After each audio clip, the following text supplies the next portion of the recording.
Assalamualaikum warahmatullahi wabarakatuh. Perkenalkan, saya Rosini, asal Kota Bogor, bermaksud ingin memeriahkan anugerah GTK tahun 2025 untuk pelopor komunitas. Paparan ini menggunakan metode STAR, yaitu situasi, tantangan, aksi, dan refleksi. Komunitas belajar merupakan proses interaksi sekelompok orang yang memiliki kesamaan tujuan, minat, dan cita-cita untuk belajar bersama. Pada komunitas belajar, guru diberikan ruang untuk bertanya, memberi informasi, bahkan berbagi praktik baik. Oleh karena itu, komunitas belajar yang aktif, kreatif, efektif, dan inovatif bisa menjadi media yang dapat memastikan terjadinya upaya peningkatan profesional guru. Kita memasuki kepada STAR. STAR yang pertama yaitu situasi.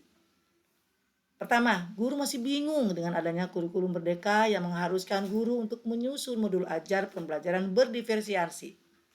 Mendengar kata berdiferensiasi bagi guru yang terbayang adalah bagaimana rumitnya membuat pemetaan belajar siswa. Menentukan proses belajar mengajar yang harus membuat diferensiasi pada konten, proses, dan produk. Dan tentu akan membuat kewalahan dalam merancang asesmen. Berikutnya adalah fasilitas pelatihan secara luring dari pemerintah melalui dinas pendidikan kurang memadai, sehingga pelatihan yang disajikan dirasa sangat kurang menyentuh semua lapisan guru. Guru yang mendapat pelatihan biasanya sangat terbatas, bahkan terkesan menunjukkan eksklusivisme.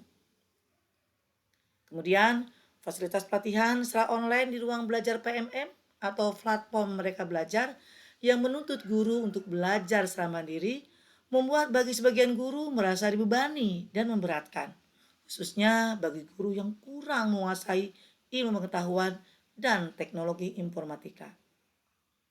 Dan tuntutan kurikulum, orang tua siswa, dan masyarakat terhadap guru yang disertai dengan harapan terhadap peningkatan kualitas pembelajaran terus kian meningkat.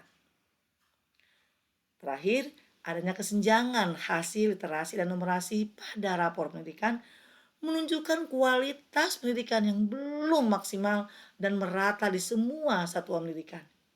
Kini, di era digitalisasi menyebabkan informasi semakin terbuka, maka semakin terlihat ketimpangan pendidikan kita dengan bangsa lain. Terbukti dengan hasil program penilaian siswa internasional atau PISA tahun 2022, urutan 70 dari 80. Maka bentukan komunitas belajar dapat memberikan dampak positif dalam proses pembelajaran, itu sebagai bentuk refleksi diri bagi seorang pendidik untuk terus memperbaiki dan meningkatkan kualitas profesionalnya. Komunitas belajar guru aktif belajar cerdas Kota Bogor ini diharapkan bisa menjadi dasar dan inspirasi bagi seluruh guru di Kota Bogor, khususnya umumnya di seluruh Indonesia. Guru-guru yang selama ini merasa buntu menjadi tercerahkan setelah berjalannya agenda rutin dari komunitas ini. Judul webinar yang menarik dan selalu up to date dengan narasumber yang handal di bidangnya seperti dari BBPMP, Kementerian, BBGP, dosen-dosen terkemuka, praktisi pendidikan, tim komunitas guru aktif belajar cerdas yang handal. Yang kedua adalah tantangan. Tantangan dihadapi komunitas belajar ini adalah: satu, beberapa peserta mengalami penurunan motivasi. Hal ini diakibatkan kebijakan pemerintah yang tidak mengharuskan adanya sertifikat pada platform pengolahan kinerja. Berikutnya adalah kesulitan peserta dalam mengolah waktu. Seringkali kegiatan webinar bentrok dengan kegiatan lain, sehingga kehadiran mengikuti webinar menjadi terkendala. Berikutnya adalah kesulitan dalam mendapatkan dana untuk operasional webinar. Keperluan akan dana kuota Zoom dan cindera mata menjadi tantangan yang harus siap untuk dipenuhi. Lalu kesulitan panitia dalam mengolah komunikasi, khususnya dalam ajang promosi kegiatan kepada calon peserta. Dan hal-hal tersebut tentu harus kita lakukan aksi melalui langkah-langkah yang disiapkan dalam menghadapi tantangan di atas. Yang pertama, untuk meningkatkan motivasi peserta komunitas, kami selalu konsisten menyelenggarakan webinar dengan judul selalu up to date sesuai kebutuhan guru. Selain itu, media seperti flyer dibuat semenarik mungkin. Hal yang paling menarik tentu adalah narasumber. Panitia harus berusaha mencari dan mengidentifikasi narasumber-narasumber yang bisa mengisi acara webinar sesuai jadwal yang sudah ditentukan. Figur pemberi sambutan pun selalu kami rancang agar bisa memberi semangat kepada seluruh peserta webinar. Selain itu, bentuk kegiatan dirancang dengan sistem paket, yaitu satu tema dengan 2 materi dan 2 berbagi praktik baik. Maksud dari pernyataan ini adalah satu paket dengan 2 kali pertemuan penyampaian materi oleh narasumber, sekaligus pemberian tugas bagi peserta, dan minggu ketiga serta 4 adalah refleksi hasil tugas minggu sebelumnya, yaitu melalui pengumpulan tugas para peserta. Tugas para peserta yang sudah masuk diperiksa dan diapresiasi melalui pemilihan pengumpulan tugas terbaik. Pengumpul tugas terbaik akan diundang untuk melakukan presentasi atau berbagi praktik baik pada pertemuan webinar berikutnya. Selain mendapat sertifikat, kepada peserta yang sudah tampil melakukan presentasi diberikan hadiah dari sponsor. Dipastikan kepada semua peserta webinar yang mengisi daftar hadir mendapat sertifikat pula. Lalu, kesulitan peserta dalam mengolah waktu yang mengakibatkan sering bentrok kegiatan menyebabkan berkurangnya kehadiran peserta. Langkah yang diambil agar peserta banyak yang hadir mengikuti kegiatan webinar adalah penyampaian schedule acara webinar kepada para anggota komunitas, sehingga mereka sudah mengetahui jadwal kegiatan komunitas belajar itu jauh hari sebelum acara dimulai. Selain itu, panitia menyiapkan lini masa yang akan dikirim ke media sosial, Instagram, dan WhatsApp. Pada sesi tanya jawab, kepada penanya terbaik diberikan hadiah berupa cindera mata.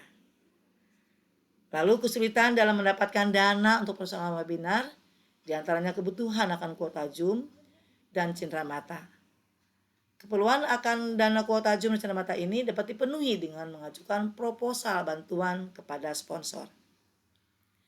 Dan kesulitan panitia dalam mengelola komunikasi khususnya dalam ajang promosi kegiatan kepada calon peserta, langkah yang paling efektif dilakukan adalah mengadakan audiensi dengan Dinas Pendidikan terkait program kegiatan yang akan dilakukan setahun mendatang. Upaya yang lain adalah menyebar flyer melalui media sosial, Instagram, WhatsApp, Facebook, dan Telegram. Yang terakhir, bagian 4 adalah refleksi hasil dan dampak. Refleksi hasil dan dampak dari aksi ini adalah merupakan langkah-langkah yang dilakukan yang menghasilkan hasil yang efektif, yang dapat dilihat dari 1. Tetap konsisten komunitas guru aktif belajar cerdas Kota Bogor dalam menyelenggarakan webinar setiap bulan dengan judul dan narasumber yang selalu berbeda dan menarik. Hal ini sesuai dengan visi kami terciptanya pendidik yang profesional, kolaboratif, dan inovatif dalam meningkatkan mutu pendidikan. Banyaknya guru yang mampu melakukan praktik baik hasil kegiatan mengikuti webinar dan menjadi pembiasaan positif di dalam pembelajaran di kelas dan sekolah. Sehingga manfaat komunitas dalam pertukaran pengetahuan dan pengalaman serta pemberdaya agen perubahan tercapai. Berikutnya, peserta semakin bertambah meskipun tidak tuntutan harus mengirim sertifikat di platform pengulangan kinerja. Maka kesimpulan dari komunitas ini bahwa komunitas ini terbentuk dengan judul Guru Aktif Belajar Cerdas Kota Bogor telah memberikan dampak positif terhadap kemajuan kompetensi guru menjadi guru profesional. Hal ini bisa dibuktikan pada video testimoni yang sudah dibuat oleh beberapa peserta komunitas aktif yang semuanya menyatakan bahwa kehadiran komunitas guru aktif belajar cerdas Kota Bogor sangat bermanfaat. Dengan demikian, motivasi awal pembuatan komunitas ini untuk melakukan kolaborasi dan belajar dan berbagi pengetahuan sudah tercapai. Mengingat belajar mengandung arti belajar sepanjang hayat, maka komunitas ini akan tetap tegak berdiri, memberi inspirasi, motivasi, mengajak kolaborasi, dan belajar tanpa henti. Selamat berkarya. Wassalamualaikum warahmatullahi wabarakatuh.